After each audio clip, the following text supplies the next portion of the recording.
Hi and welcome to the second part of this video showing how I illustrated the picture we saw earlier of Rocket Kid from the Adventures of Rocket Kid. In a second we're just about to see the picture again to remind you what we're going to be talking about today.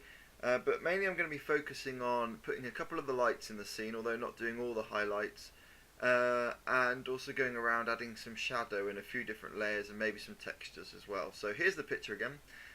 Obviously Rocket Kid flying with his rocket pack on from his back garden.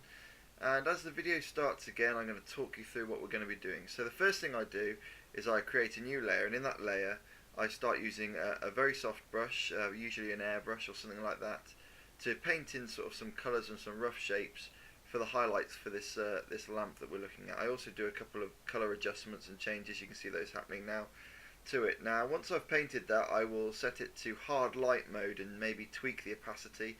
I play with this quite a lot, and actually I recommend you doing the same when adding lights like this, to play with them quite a lot until you're really happy with the way the light looks. So there's also some light coming off the windows in the houses obviously. Now it's very easy to get carried away with that light and do a massive glow coming off them, but actually I often find that less is more with this kind of thing. Try not to go over the top with it. So now all my lights are sort of established in the scene, I can start to do some of the shadow. So painting the shadow is done in a bit of a formulaic way for me. So I will create a new layer, and I'll set that layer to multiply mode and to about 20% opacity. Then once I've done that, I'll choose my same flat pen brush again, but this time I'll set the opacity of the brush to about 5%. Now then I go around the painting and I'll paint in all the areas that I think should be shadowed, or areas where there's less light getting to them. So at this point really what I'm trying to just demonstrate is the form of whatever it is I'm painting. It's very easy to get carried away at this point and feel like you need to go over it over and over and over again until you've mastered the shadow. But really I'm going to be tackling the shadow in about 3 different layers.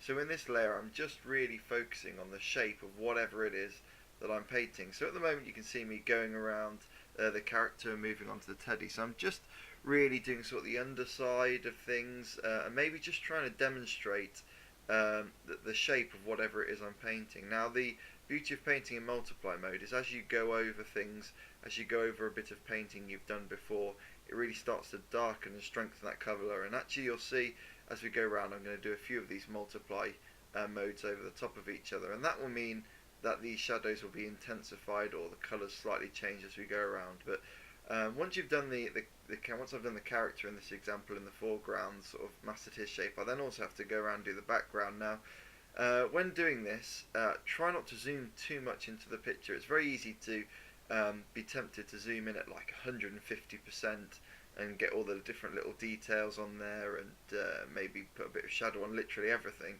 when actually it's just not worth doing that. No one's going to really be looking at your pictures zoomed in any more than 100% at the most. Most times when people are looking at them, they're going to be looking at them a fraction of the size you've actually painted them. So I will try to zoom in probably only about 60% or so, and sometimes we'll zoom into 100% at the most.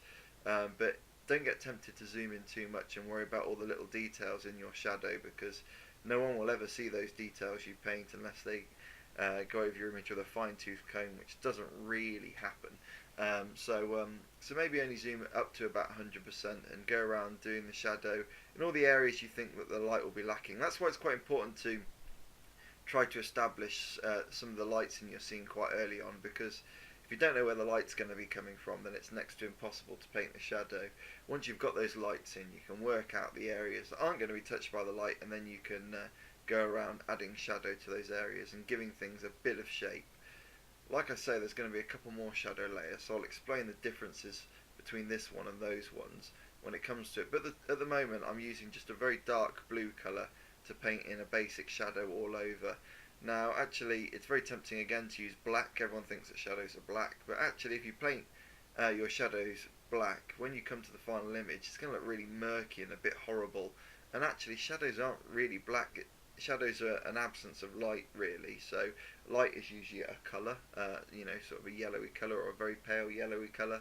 So shadow should really be an absence of that colour, therefore something like a blue or a very dark blue. So that's why I've chosen a dark blue. You can see me tweaking some of the lights in the scene again. I'll do that over and over again because it's very hard to be happy with with the lights that you've done in the scene, and they get tweaked over and over again. So as they're on a separate layer, I can just colour adjust them.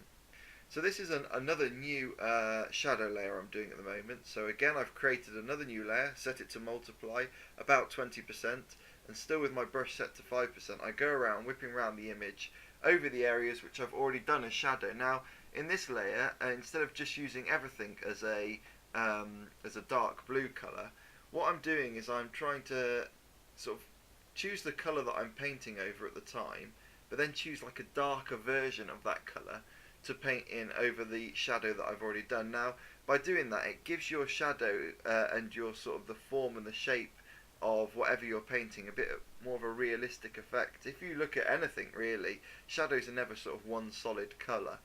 They tend to have a few different tones in them, and definitely include darker tones of the colour of whatever they are. So by doing this, it's sort of making those shadows look a bit more realistic and giving a bit more form and shape to things. And actually if you do this, it really helps. But this layer doesn't take as long because you've already got all the shadow marked out. You're just sort of brushing over it quite loosely to give it a bit more shape and a bit more believability in the tones and the colours that you're using in the shadows. If you do this quite nicely, it really adds quite a lot to your picture.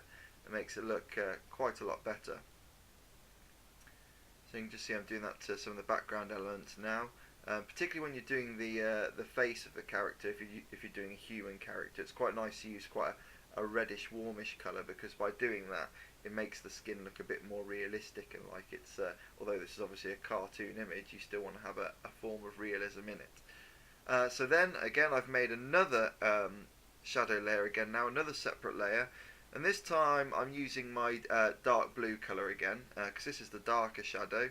And I've set this layer to multiply again, but this time it's going to be somewhere near 45%, and it's going to cover nowhere near the same amount of area as the shadow layers that we've done before. This shadow colour is saved really for the darkest parts of the image, the places where there's going to be very little, if any at all, light getting to these areas. So kind of you can see inside his sleeves there, the underside of his helmet, you know, sort of the areas where things are gathered, where there'd be a real lack of light.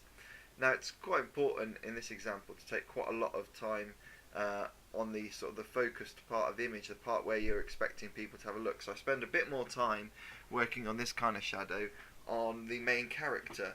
But the stuff in the background, again, it's not going to be focused on as much. So I will go and do this shadow in the background, but it's not going to be to anywhere near the same extent as I would do on the character. This can be whipped round quite quickly actually, this one, and it's just a case of picking out those areas you think that there shouldn't be as much light in. So again, like the underside of the roof of the buildings, under this hedge here, underside there, again it doesn't need to look exactly real because it's a cartoon image, but there obviously would be places where there's a darker shadow than otherwise. You may notice as well that I continually save the image. It's important to remember to do that because you don't want to lose anything you've done. Okay, so now you can see I'm actually adding textures to the picture. So what I do is I find a good picture of some sort of concrete, or some, I think it's a road surface actually, this picture. So I choose the picture by hitting File, then Place Image, and then I choose the image I want to do. Then I set that to overlay mode, and then rub out or erase the parts I don't want. You could always use a mask to get rid of the areas you don't want to include in the picture, but I usually just rub them out and get rid of them. I tend not to play with my textures too much and keep them quite subtle. But once I've placed it, I will then erase the parts I don't want and maybe tweak them a bit using effects, tonal control and correct colours. Okay, so the next image I'll be talking about highlights and doing some final tweaks. Thanks again for listening to my video. I hope you enjoyed it and find it useful. Thanks.